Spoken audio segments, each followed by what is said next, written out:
ছাত্র শিবিরের সাবেক কেন্দ্রীয় সভাপতি সালাউদ্দিন আইবী ভাই, আপনি বলবেন সৎ দক্ষ দেশপ্রেমিক নাগরিক তৈরিতে ছাত্র শিবিরের ভূমিকা।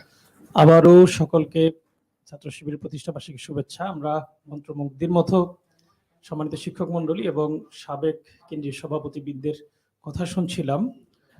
সৎ দক্ষ দেশপ্রেমিক নাগরিক তৈরিতে ছাত্র শিবিরের ভূমিকা নিয়ে আমাকে বলতে বলা হয়েছে।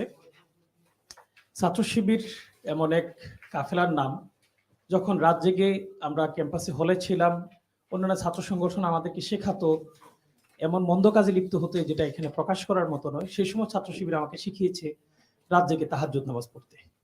যখন আমাকে মাসুদ রানা পড়ার জন্য আমার বন্ধুরা উদ্বুদ্ধ করত, যখন আমাকে অনৈতিক অশ্লীল গল্প পড়ার জন্য, শোনার জন্য, অশ্লীলতা জড়ানোর জন্য উৎসাহিত করতো, তখন ছাত্র শিবির আমাকে শিখিয়েছে কোরআন শিখতে। ছাত্র শিবির এমন এক সংগঠন, যে সংগঠন আমাকে কথা বলতে জানতাম না, একজনের সাথে নিজের পরিচয় দিতে গিয়ে আটকে যেতাম, সে আমাকে শিখিয়েছে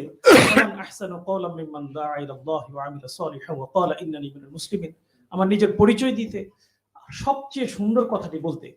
আমরা সময় অপচয় করতে যখন অভ্যস্ত হতাম, তখন ছাত্র শিবির আমাকে শিখিয়েছে অযথা কোনো মুমিন সেভাবে সময় ব্যয় করতে পারে না। আমি যখন নৈতিকতার এক চরম অন্ধকারে নিবজ্জিত যাওয়ার জন্য নিজেকে উৎসাহিত করতাম, তখন ছাত্র শিবির আমাকে শেখাতো মতোই নিজের চরিত্রকে ধরে রাখতে। ছাত্র শিবিরের নৈতিকতা, সততা, দেশপ্রেমের কথা সবাই এখন স্বীকৃতি দেয়। আপনারা গত 9 সেপ্টেম্বর 2021 সালে একটা কথা শুনেছেন, যুগান্তরে এসেছে যে গাছে গাছে দোয়া লিখেছে যে এলাকাবাসী স্বীকৃতি দিয়েছে বিসমিল্লাহ সুবহানাল্লাহ আল্লাহু আকবার, এটা শিবিরের কাজ। অর্থাৎ এলাকাবাসী এটা স্বীকৃতি দিয়েছে যে ছাত্র শিবির এই ভালো কাজটা করেছে।